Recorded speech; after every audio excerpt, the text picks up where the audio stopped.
Speaking of winner stays and loser goes home, the ultimate winner stays and becomes a champion, the loser goes home, are the NBA Finals.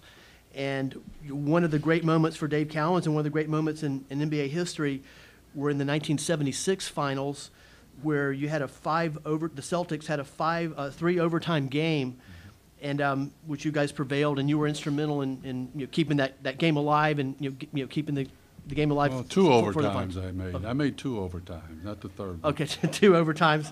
And I was lucky to get that far. I fouled out of over 100 basketball games as a pro.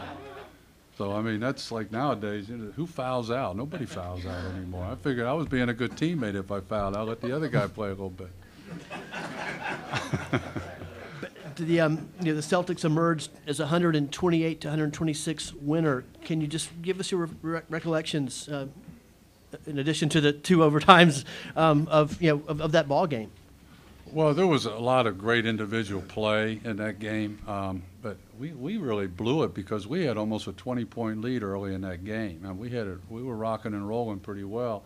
And then, for whatever reason, the Phoenix team kept getting back into it a little bit, and they ended up actually going ahead in the 4th period.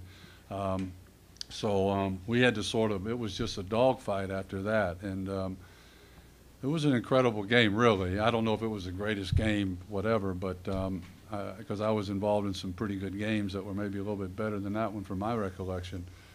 But I know that it was one of those, I think it was a Friday night in Boston, started at 9 o'clock.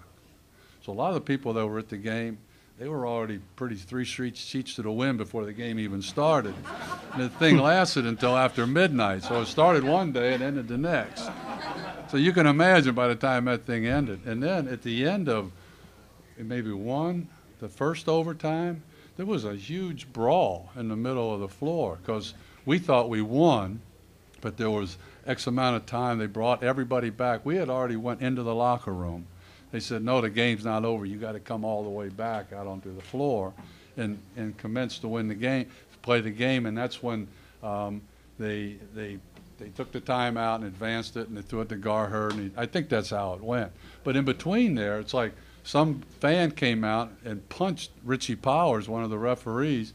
Dennis Autry goes over and starts punching that guy. And there's like 100 or more people out on the floor, and the game's not even over. So that was a weird kind of a thing, just a sidebar to that game, And then Garherd has a presence to knock a shot down and send it into the 3rd overtime. That's old school NBA basketball. Old school.